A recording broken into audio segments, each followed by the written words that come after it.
everyone to Daf Yomi, 1 week at a time.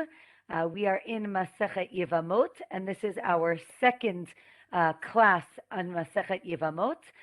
Today we are going to review Daf 9 through Daf 15.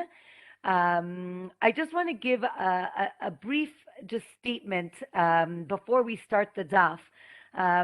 We last week mentioned numerous ideas. Today we're going to mention a few more. One thing I want to say is that it's important to understand that in the time of the Mishna and the Gemara, doing Yibum is a chesed, a charity, in the sense that we want to make sure that the woman was taken care of, right? The woman who is now childless really has no one to take care of her. And Yibum is a way to ensure that her family or that his family is taking care of her. So I think it's important to understand that when we're talking about the idea of Yibum, the concept is there in order to take care of the widow, and it's not seen as a punishment. I think nowadays when we talk about doing Yibum, it seems to us, wow, it's so terrible that she needs to marry the brother. It's important to understand that definitely in Talmudic times, it's seen as a positive thing that we're doing for the widow. So that's number one. I think we'll leave number two for when we get to the case. Another thing, I felt very rushed last time. There are a lot of concepts here that we're going to go through, and I'm going to be using, as I used last time, the slides that the Hadran website has created. They're really amazing slides. And again, I'm not going through them very slowly. I am kind of going through them quickly. Those of you who want to see them slower, first of all, you can always watch this shiur again. It's taped, and it's you can download it again on the Web Yeshiva website. It is also posted on the Hadran website as well. So for those of you, I'm going to try not to go too quickly, but if it is a little bit too quick, I do encourage you to watch it again, at your own pace. And if you want to see the slides, again, they're available on the Hadran website as well. So we are going to go through this week's daf. So we are on daf 9. If you remember last week, we were interpreting the verse that talks about Yibum, and we were interpreting every word. For some sages used the words to teach us something about Yibum. Today on Daf 9, we are actually going to use the word on her or aleha to teach us something actually not really connected to Yibum. And what we're going to learn is that the sacrifice brought for transgressing, again, doing a transgression, is going to be a korban chatat, a sin offering. The Gemara tells us on Daf 9 that there were 3 sacrifices that were brought when different people transgressed, whether it was the Sanhedrin, meaning the courts, or it was the Kohen Gadol, the high priest, or when the nation transgressed as a whole in terms of doing idolatry. There were different sacrifices that were brought for each one of these things. And the Gemara tells us that when the prohibition that they erred was the punishment is karet, meaning death in the hands of God, or it's seen as a very stringent prohibition for if you did it on purpose. Then if you did it by accident, you would bring a sin offering, a korban chatat. Now the Gemara says, I know that for an individual, but maybe that would not be the case on a communal level. And the Gemara says, no, we learn from the word aleha that even on a communal level, you are going to bring a sin offering, a korban chatat. Again, the Gemara says the animal that's brought is a little bit different, whether it's a goat or it's a bull, but the nation, just like the individual, is going to bring a sin offering. From here, the Gemara asks, if you remember last week, we mentioned 15 women that are prohibited to do Yibum, and their co-wives are also prohibited. The Gemara now asks in perfect Talmudic fashion, why is it? Is it only these 15? Maybe it's 16. And the Gemara says that we're going to see different cases that you might have thought should be added to our list, but they are not added to our list because they're not clear, or not everyone agrees with this opinion.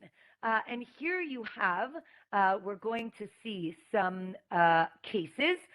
Again, I'll open up my chat if someone wants to ask a question.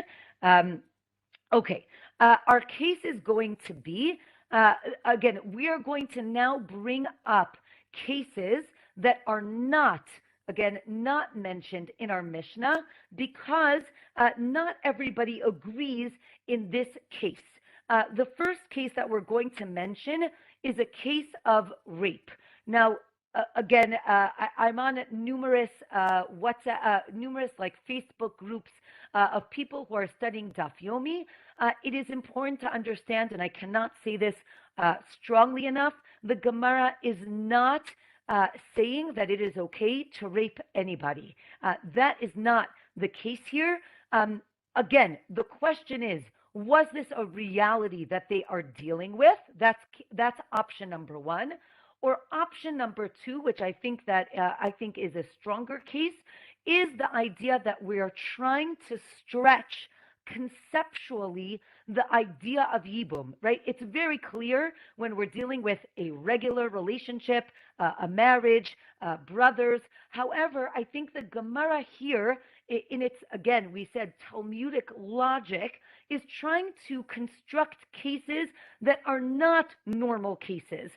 And therefore, the Gemara is saying, well, what about this case? What about this case? Right? We're going to see, right, in this case, where a man, right, is married to a woman and he has a child, Shimon, but then he rapes a woman and he has a child from that.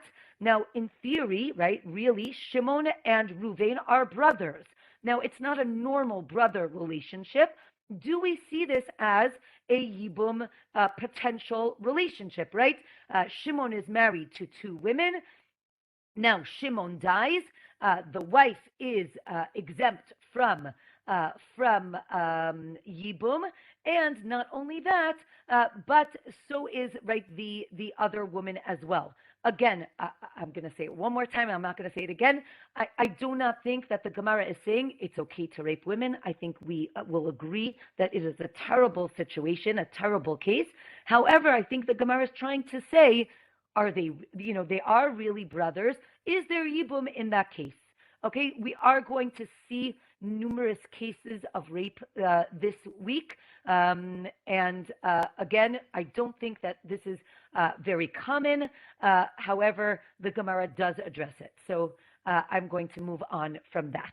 So case number one is this rape case. Not everybody agrees whether or not that woman or the co-wife need Yibum. That's one case.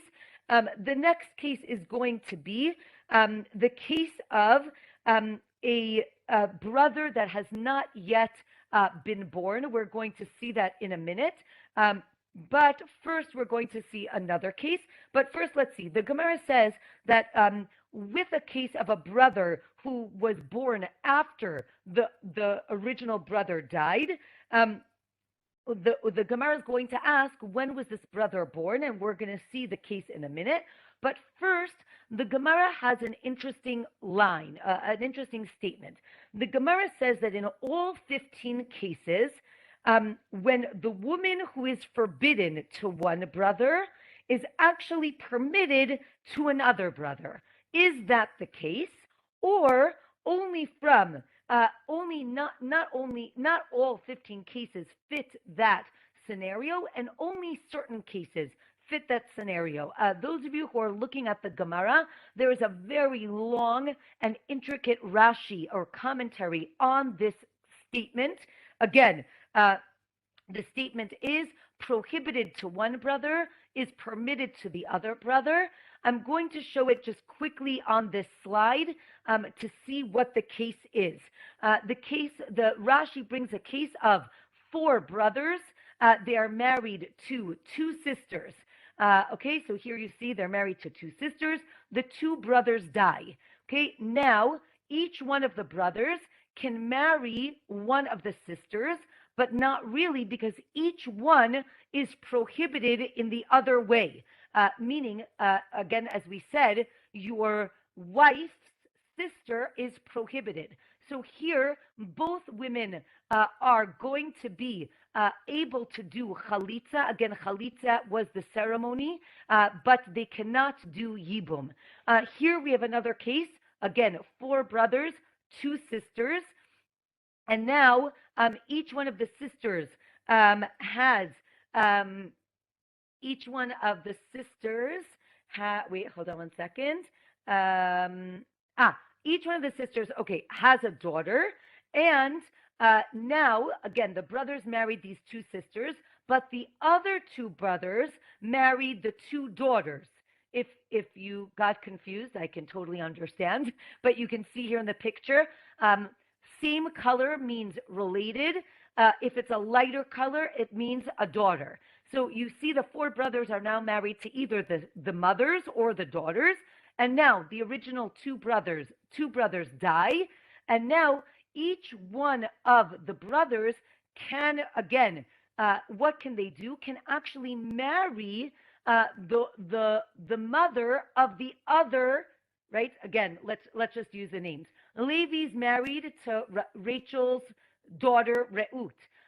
He is not at all related to Leah, and therefore Levi can do Yibum with Leah. The same thing with Yehuda with Rachel.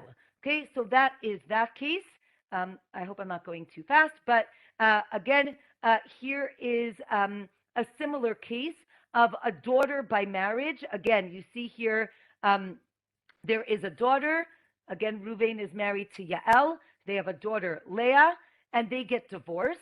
Yael marries, again, a brother. Now, this is not okay, right? She is not allowed to divorce one brother and marry another brother. And she has a daughter.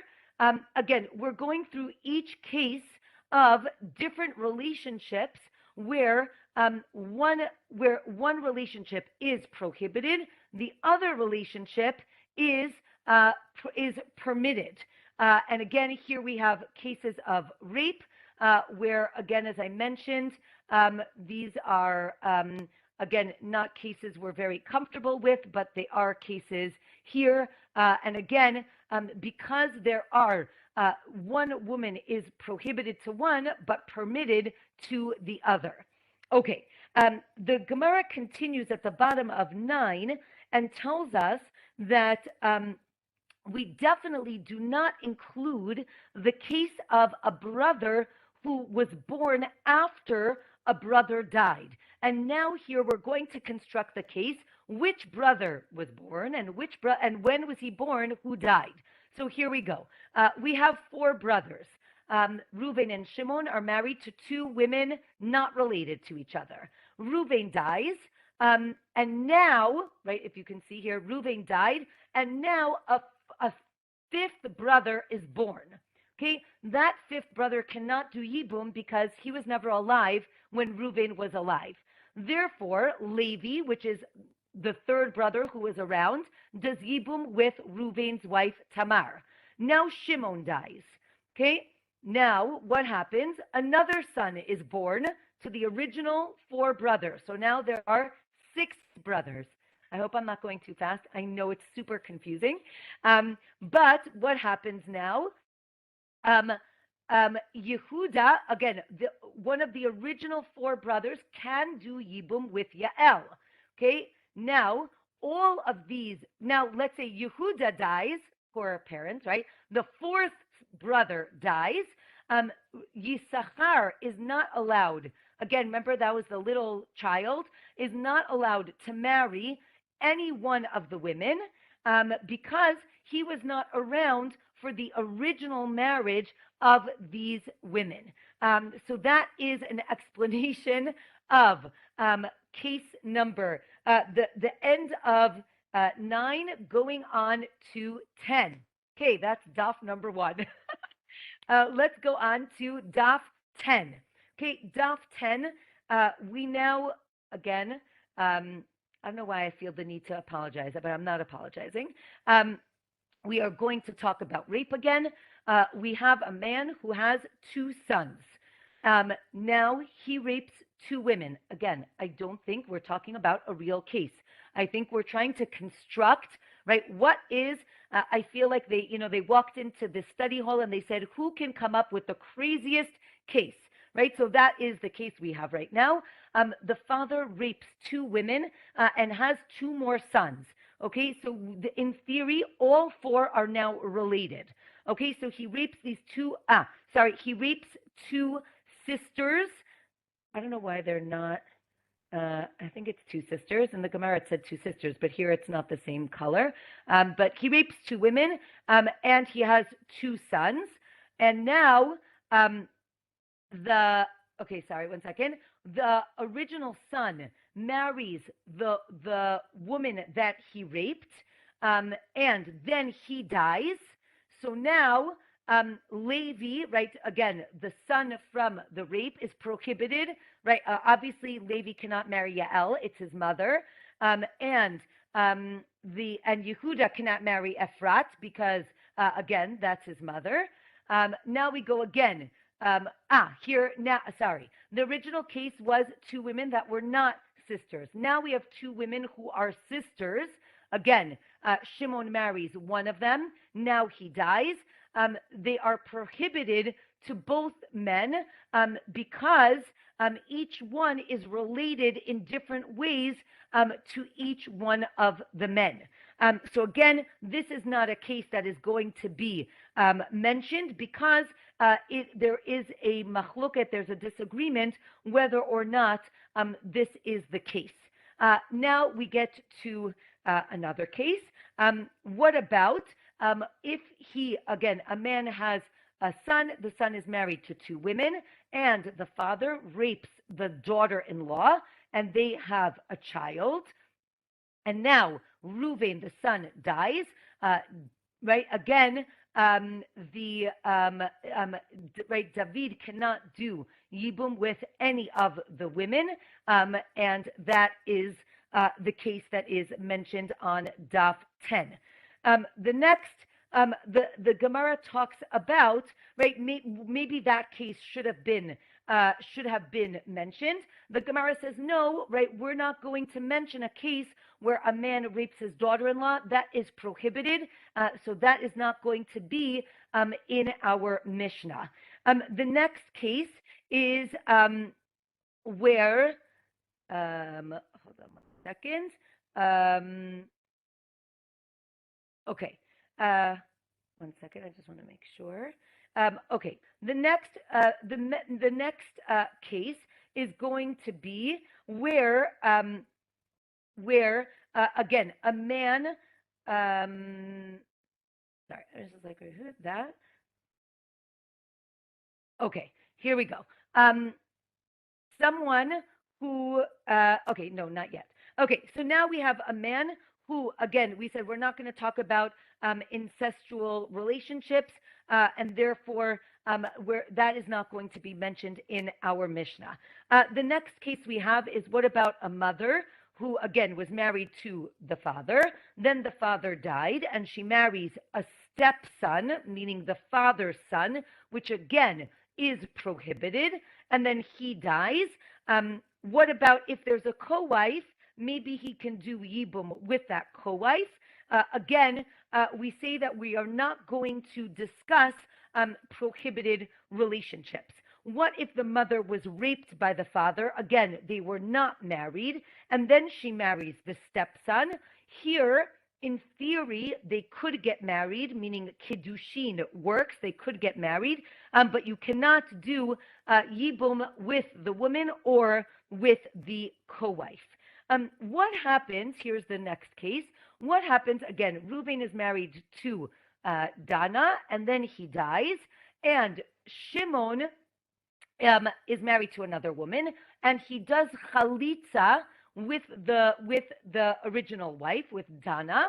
Again, he does chalitza, and then he decides that he's going to marry her. That is not okay. You are not allowed to marry a woman that you did chalitza with. But then he dies. Can Levi do yibum with either one of these women? The answer is no. Right? These women are both prohibited, and you cannot do yibum with either one of these women. The Gemara tells us that even though Shimon was not allowed to marry Dana because he did chalitza with her, again the ceremony. However, the punishment is not karet; it's not the most severe punishment. And you do not get karet. But maybe if the other brothers married her, they would get karet. The Gemara says, no one gets karet, no one gets killed for this. He chose that he didn't want to marry her by doing chalitza, therefore he can't ever marry her. However, or maybe he should get karet for marrying, again, her co-wife, because that is not okay. The Gemara continues and tells us that no, according to Rabbi Akiva, even somebody who is prohibited on a lower level, still Kiddushin doesn't work, meaning they cannot get married. The Gemara on Daf 11, we're going to take a break from pictures for a few minutes. The Gemara on Daf 11 tells us that if brothers, again, as we mentioned before, if brothers were born after the older brother married a woman and he did chalitza with her, then that brother who was born afterwards can do chalitza when the older brother dies. And now the question is, right, let's say one brother does yibum, so another brother, let's say, again, remember we said there are multiple wives who could do yibum. If one brother marries one of the women, the co-wives are now free to marry anyone. They are not allowed to marry one of the brothers, right? Again, we already did yibum. That's it. And the Gemara discusses what would be the punishment if one of the brothers married the co-wife. Is it karet, meaning very severe? Is it alav, meaning a lower level prohibition? The Gemara mentions the sotah. The sotah was a woman who was suspected of having an adulterous relationship. We, in general, right? So the question is, does she do yibum? What about, right? So we say she does not do yibum, or not eligible for yibum, maybe, and neither is her co-wife. The tzara, the co-wife, is not eligible for, or you're not allowed to do yibum with her. And the Gemara says, again, the sotah is biblically forbidden to do yibum for her, but it's not that. Maybe we're talking about different types of sotah. Maybe it's a woman who for sure, let's say, very strongly was suspected of committing adultery.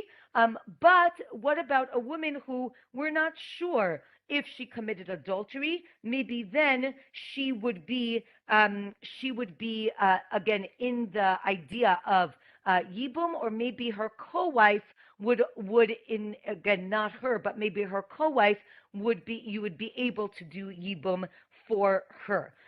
Another concept or another prohibited relationship in the Gemara, it's called machzir grushato.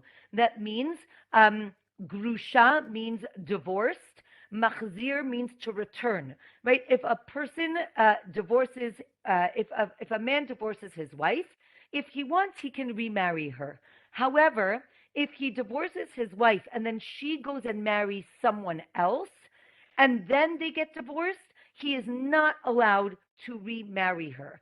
That would be a forbidden, a prohibited relationship. Um, but let's say he does marry her. Again, the Gemara, as I mentioned, is looking for extreme cases. So let's say he wasn't allowed to marry her and he does anyway. So now let's say he dies. Is she, right? Can the brothers do Yibum or not? So the Gemara says for sure she cannot do Yibum. Maybe her co-wife can do Yibum, and the Gemara says no, the co-wife cannot do Yibum. What if a man dies leaving two women, again co-wives? If one is disqualified and the other isn't, okay. So now, what does it mean disqualified? We're now going to talk about people who can marry a priest, right? A priest, a kohen, is not allowed to marry a divorcee. He is allowed to marry a widow. That's just important to understand. A kohen gadol, a high priest, is not allowed to marry a widow or a divorcee. So the Gemara says that if one of the women, again, there are two widows now, if one of the women is already disqualified from marrying a priest, a kohen, so then if they're going to do chalitza, again, the ceremony, you should do it with the one who's already disqualified and not do it with the other wife who then afterwards can still marry a kohen. Again, she's only a widow. She's not a divorcee. If you do chalitza, that is like a divorcee, and therefore that woman cannot marry a priest. I don't want to get into the reasons for this. It's something that's mentioned in the Torah, who the priest is allowed to marry. So I'm going to leave it with that. So the Gemara says either you do chalitza with the woman who's already disqualified, or you do yibum with the woman who is eligible for you to do yibum as well. So the Gemara continues and says, what about, what if, okay, so we say you must be that who is this woman who is ineligible, who's disqualified? It must be, we're talking about the machzir grushato, that the man married divorcee that he was not allowed to marry.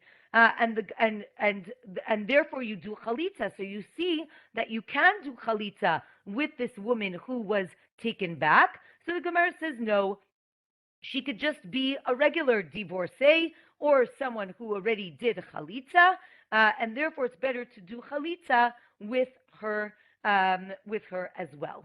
Let's go to daf 12. Another case that's mentioned is the co-wife of someone who did mi'un. Okay, let's just define a term.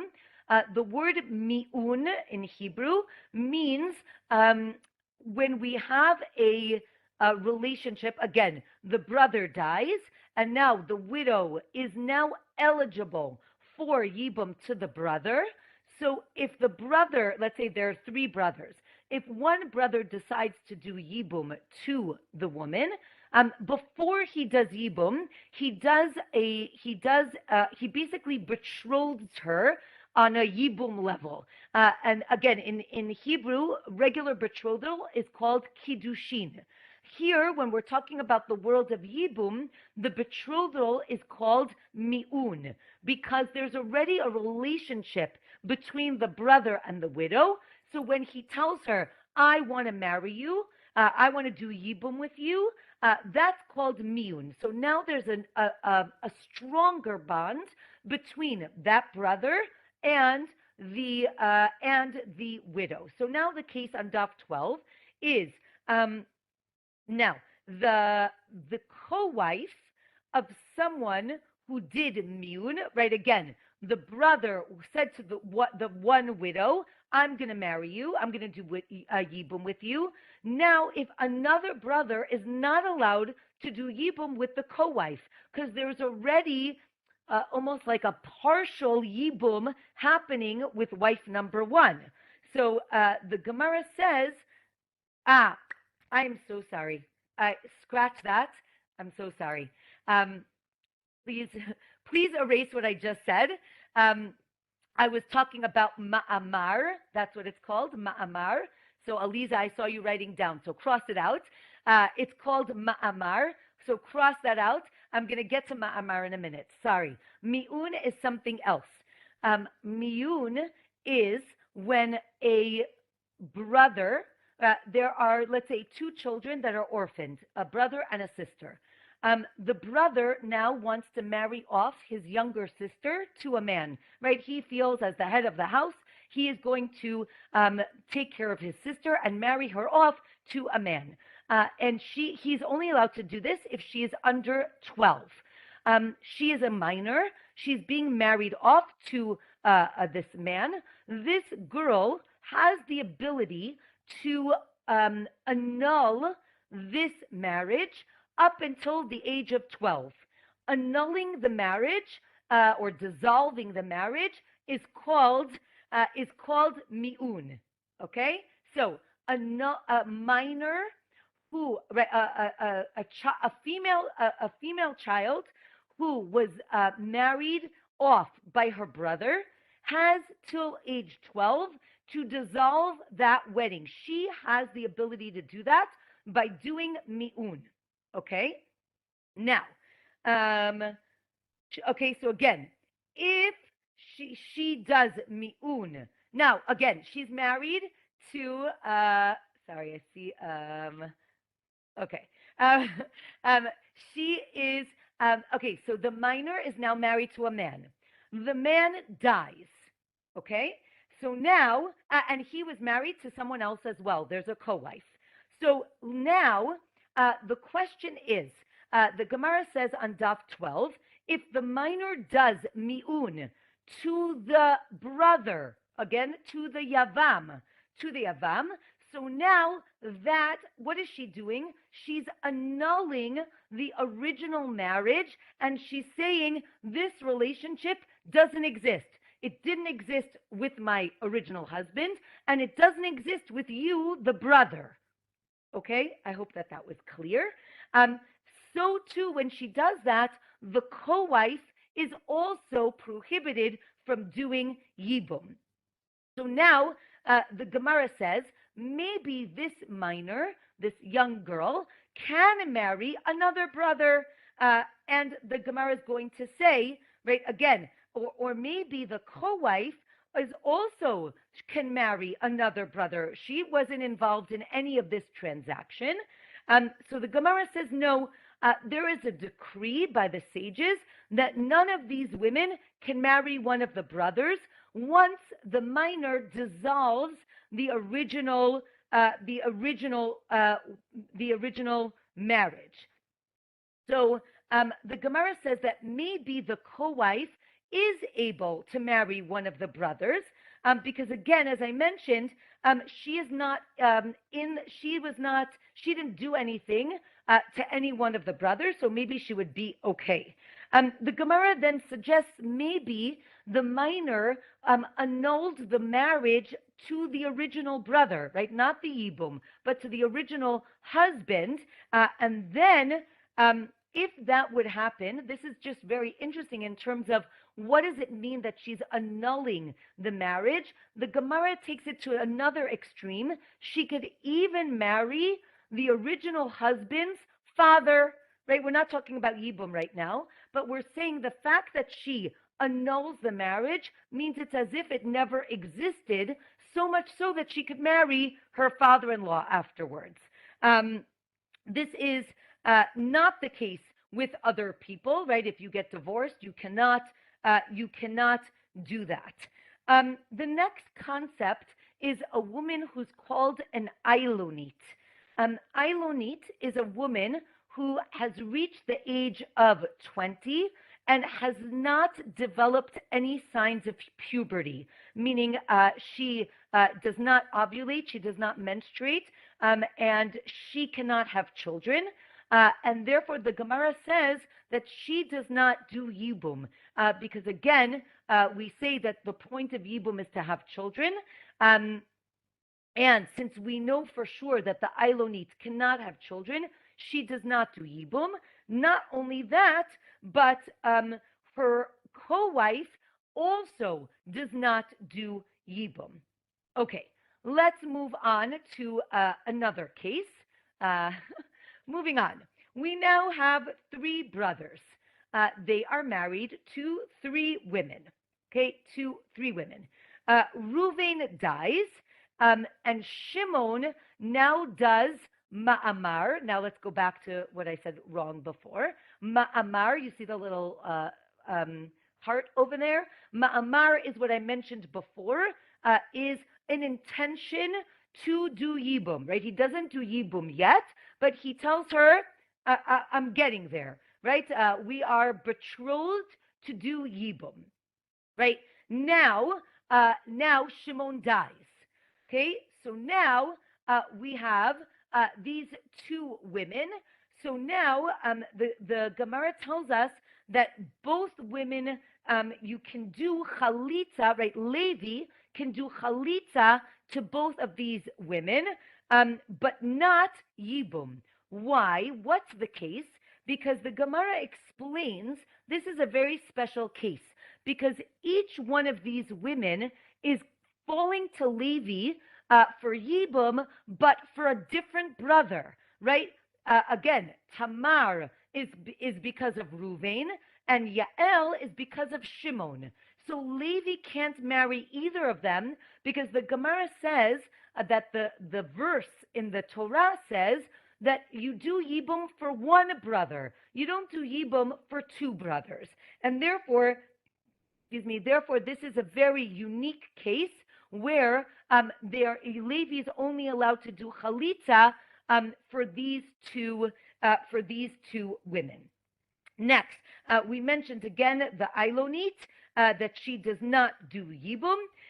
The next case, since we're talking about the Ilunite and doing Yibum, the Gemara tells us that. Okay, so let me just introduce. The Gemara says that. Sorry, not the Gemara. The Jewish law, we'll put it like that. Jewish law it basically says that in general, contraception is not permitted, because there is a concept of wasting seed. We don't want a man to waste seed, and therefore, seemingly, contraception is prohibited. That being the case, there are exceptions to the rule for many various reasons. I'm just going to put it that way. So the Gemara tells us that there are three women who can use birth control. And here the birth control that's mentioned is what we would call a barrier method, meaning something is inserted to prevent the sperm from entering the woman. But again, we're not mentioning hormonal contraception, which is on a different story or a different level. So here we're talking about a barrier method.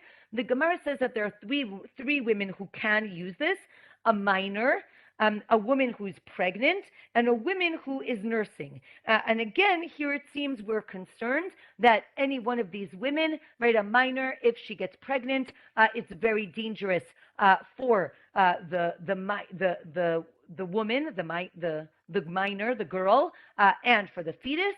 And here there gets a discussion. The pregnant woman, we're concerned that the original fetus, it's dangerous for the original fetus.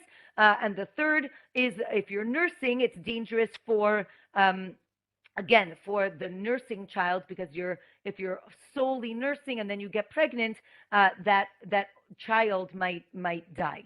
So again, we're very concerned. From here, we get into a whole discussion about if a minor can actually get pregnant. right? Again, the Gemara defines minor and basically says before, again, let me just say, I don't think, again, this is my personal opinion, I don't think that 8, 9, 10, 11-year olds are, were getting pregnant or were in these relationships. I'm not sure. I know that they were married young, but I don't think that this was a reality. Again, maybe it was, maybe it wasn't. I don't want anyone's sensitivities to get concerned because I think this also could be a theoretical discussion. You'll see in a minute how it gets even more theoretical. I don't want to use the word crazy, but let's say very far-fetched. So the Gemara says before 11, a girl can have relations. She's not going to get pregnant. Between 11 and 12, it is very dangerous because she could get pregnant and she would most probably die in childbirth. After 12, she can get pregnant and that is completely viable. Again, did that happen? I do not know. I'm hoping not. The Gemara here says that second. Okay. Okay. Let's go on to Daf 13. Okay, Daf 13. We have the case of. Wait 1 second. I just want to open more pictures for you in case you haven't had enough pictures. First, the Gemara says, again, how is the co-wife, again, the co-wife of a woman who is prohibited to marry the brother is, again, exempt from Yibum. And again, it continues on and on. However, if the prohibited woman dies before the husband, then when the husband dies, the co-wife is permitted, and we did see this. Last week. The last things of pictures we have. Okay, let's see. Hold on. Here we go. We have 3 brothers who marry 2 sisters, and then the third one marries another woman who is not related. Now, Reuven's. 1 second. Okay, Shimon divorces one of the women, and now the third brother dies. Okay, so now he dies without children. So Shimon does Yibum with the original wife. Now Shimon dies. So the Gemara says that Reuven can marry Tamar, the way he could do Yibum, because again, he would have been prohibited because his brother was married to his wife's sister, but they got divorced before he did Yibum with Tamar. I hope that was clear, but it goes by the order, and therefore Reuven is allowed to do Yibum with Tamar. Okay. The next case is, again, let's say the brothers were, again, still married to the 2 sisters, and now Levi dies. So now Shimon is allowed to do Yibum with Tamar. Then they get divorced. Now Reuven cannot do Yibum with Tamar. Because again, when the relationship was created, Shimon was still married to his wife's sister. So that is okay. We'll get to this in a minute. That is the case here. One last thing, that a minor, again, we said can do miyun. That means to annul the marriage to a brother that did ma'amar to her, but she cannot do miyun. She cannot annul to somebody who is, again, just a regular brother, right? There had to have been a stronger relationship. She cannot, as I mentioned, she cannot annul the original marriage once he dies. Or the Gemara says, no, she can annul the marriage once he dies. Okay, next Mishnah on Daf 13. So just to remind ourselves that we started off last week with a list of 15 women that you cannot do Yibum with. And not only that, but you cannot marry their co-wives. And if you remember, the list of these 15 women were related to the person, but I would say in a little bit more distant way. This Mishnah tells us that there are 6 forbidden relationships that are more serious than the ones we mentioned originally, right? And we're going to see who these are. And what's interesting about this, it's a little counterintuitive, but because the relationship is so serious, obviously the man cannot do yibum with this person who is so close to him, like we'll see his mother, his daughter, things like that. However, the co-wife is permitted, right? So it's interesting. You would think the opposite. If the relationship is so strong, maybe the co-wife should be prohibited. However, the Mishnah tells us the co-wife is permitted. So we're just going to do a few of them, or I guess I can do them quickly, right? Again, a man is married to 2 wives. He has 2 children, and now he divorces one of them, and the son marries his father's wife. You are not allowed to marry your father's wife. Again, we're not talking about his mother, but his father's wife. So then when he, right, there are 2 ways of understanding it, but when he dies, so then his brother can marry his co-wife. Hold on 1 minute. So we have here again another relationship of his mother, right? So again, his father got divorced, his mother remarried another man, and now, right, Reuven is allowed to marry that other co-wife. What about his father's wife? This is case number 2, not his mother, but his father's wife. Again, they get divorced. She marries someone else, and he's already married to someone else. If he dies, Reuven is allowed to marry. Again, he's not allowed to marry his father's ex-wife, but he can marry the co-wife. Again, the next case is his father's sister. Again, he's allowed to marry the co-wife. Obviously, he's not allowed to marry the original woman, but he can marry the co-wife. His half-sister from the side of his father, right? So that's Reuven and Dana. Again, she is married to somebody. He dies, the husband dies. He can marry the co-wife. Again, here's a similar case that he's allowed to marry his paternal, that was his paternal half-sister. Now it's his paternal half-brother's wife, right? So he has a half-brother who is now married, and then, of course, they get divorced. She marries someone else who's married to somebody else. If he dies, he can marry her co-wife. I'm sorry I'm going quickly, but again, I think you get the idea that these women are allowed, you are allowed to marry the co-wife. The Mishnah tells us that according to Beit Shammai, the co-wives are permitted. According to Beit Hillel, they are not permitted. And if the co-wife did a chalitza, so then she cannot marry a kohen. Again, as I mentioned, chalitza ceremony is like a divorce, and therefore she is not allowed to marry a kohen. Beit Hillel says that, so this is interesting, right? If this is an important point.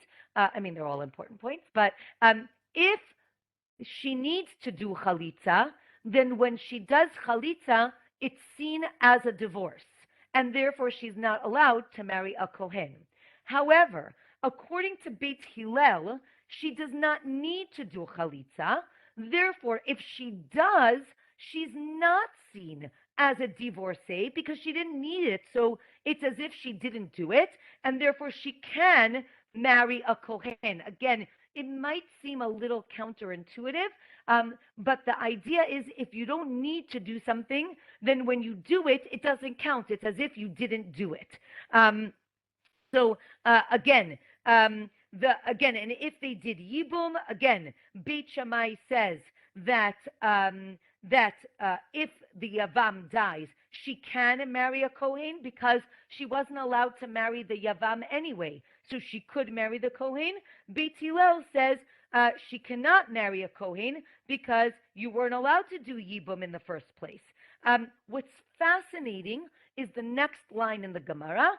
The Gemara tells us that even though Beit Hillel and Beit Shammai disagreed fundamentally on this concept about if you were allowed to do Yibum or not, and the repercussions are very serious because if you're not allowed to marry each other, the children would be problematic. The next line in the Mishnah is that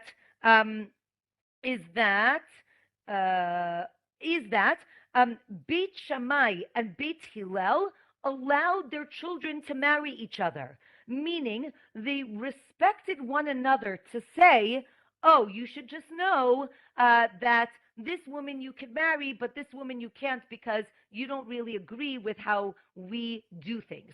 Interestingly enough, the Gemara is going to proceed to actually ask, if Beit Shammai says this, did they really act upon their opinion or not? Meaning you can hold a certain opinion, but it doesn't mean that you acted on it. And that's going to be the rest of this daf. So the Gemara now says, again, Beit Shammai allowed the co-wife to marry the brother, and based on the verse, Beit Hillel said that the verse is teaching something completely different, and therefore the co-wife could not marry the brother.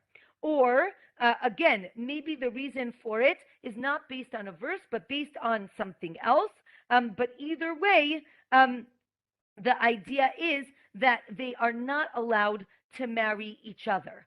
And here we get into another fundamental concept, which is called in Hebrew and based on a verse that says, Lo titgodedu. Lo titgodedu means you may not create a division. You're not allowed to have different groups doing different things. That creates, I would say, definitely complications. But more than that, it creates tension in the community, and that's not okay. And the Gemara goes through different suggestions on, wait a minute, we do see that different people had different customs, so is that considered lo titgodedu or not? And the Gemara goes through different scenarios, and they say maybe it's not talking about different customs as opposed to different laws, right? Meaning there's one thing when there's a law you're allowed to, right? It's permitted or prohibited. It's another thing when we're talking about different customs, and we've seen it before. You could think back to maybe Megillah, we talked about it. Pesach, we talked about it. Different cities had different customs, and the Gemara says that that's okay. So that's not what we're talking about. Rather, the Gemara says that maybe, now we're on Daf 14, that maybe we're talking about, different cities, or maybe we're talking about, different cities are allowed to do different things, but maybe not in the same city. Maybe in the same city, they needed to do the same custom. And the Gemara says, or maybe it's talking about different courts, meaning within the same court, you're not allowed to have dividing opinions, but in different courts, you're allowed to have differences of opinions. So the Gemara says, again, as I mentioned, now there's a discussion if Beit Shammai actually acted upon their opinion. And it goes back and forth with many different examples based on the wording of our Mishnah. It seems to imply that they did act, right? Because it says, they allowed the daughters to marry each other. It also says that they allowed sharing utensils, and they weren't concerned about impurity and purity. Again, because they were sensitive to each other's opinions. The Gemara continues at the bottom of 14, says that again, Beit Shammai and Beit Hillel disagreed on many cases if the women were considered married after certain events. And as I mentioned again, they still loved each other and they still married each other. And again, here the Gemara says that they married each other. Maybe they only married, each other for women who were not even discussing Yibum, and only women who were never married before, or no, even where there was an issue, they were very clear as to what the issue was going to be. So the Gemara then talks about this machloket between Beit Hillel and Beit Shammai. We know that we rule according to Beit Hillel. And we say that the law is according to Beit Hillel, and therefore we say that the co-wives do not need chalitza. Again, according to Beit Shammai, they do need chalitza. We're going to continue on Daf 15, and Daf 15 tells us that Rabbi Tarfon said that he longs for a day where he's waiting so that he can be able to do Yibum for his daughter's co-wife. Again, that seems to prove that he holds like Beit Shammai and that they did marry the women who we've mentioned. And the Gemara says, no, that's not the case. There's a story about Rabban Gamliel who did do Yibum with his daughter's co-wife. That seems to be like Beit Shammai, so we see they did act on it. The Gemara says no, his daughter was an Ilunite. Again, as we mentioned, an Ilunite you're not allowed to do Yibum, but it takes her out of the picture. Therefore, the co-wife is permitted. There's a machloket if they knew that she was an Ilunite or not before they got married. There's another story of Rabbi Akiva who held like Beit Shammai. And Beit Hillel. We actually mentioned this case before where he takes off tithes, maaser, from an etrog, right? He wasn't sure if it's seen as last year's fruit or next year's fruit, right? We did it in Masechet Rosh Hashanah. So it shows that they did hold by both opinions. The Gemara says, no, Rabbi Akiva just wasn't sure. He wasn't holding like Beit Shammai. Rather, again, when I say holding, it means that he is following the laws of the opinion of Beit Shammai. The Gemara says, no, he's following the opinion of Beit Hillel. He just wasn't sure what the ruling was of Beit Hillel. Next, the Gemara talks about Shammai building a sukkah over his granddaughter's bed. This is a good review for everyone who has done from brachot. We actually learned this case in Masechet Sukkah. Remember, we said women or children are not obligated in sukkah, but Beit Shammai actually builds a little sukkah over his baby granddaughter's bed, and they say, you see, so Shammai is doing practically what he thinks is his opinion. The Gemara says no. In this case here, it could be seen as he's just kind of making another roof, and therefore it's not seen as, again, what we said, lo titgo to do. It's not seen as he is going against Beit Hillel, because as long as the Gemara explains that as long as there's another explanation for why you would do it, it is okay. And the Gemara has another case of a case of a mikvah, the same thing. They do it according to the opinion of Beit Shammai, and the Gemara says it's okay. You can be more stringent if I can explain it in another way. It's not seen as being lotit goded, as being causing divisions in the Jewish community. The next case is, again, a sage who didn't want to accept olives because they were wet, and he held, again, the more stringent opinion like Beit Shammai.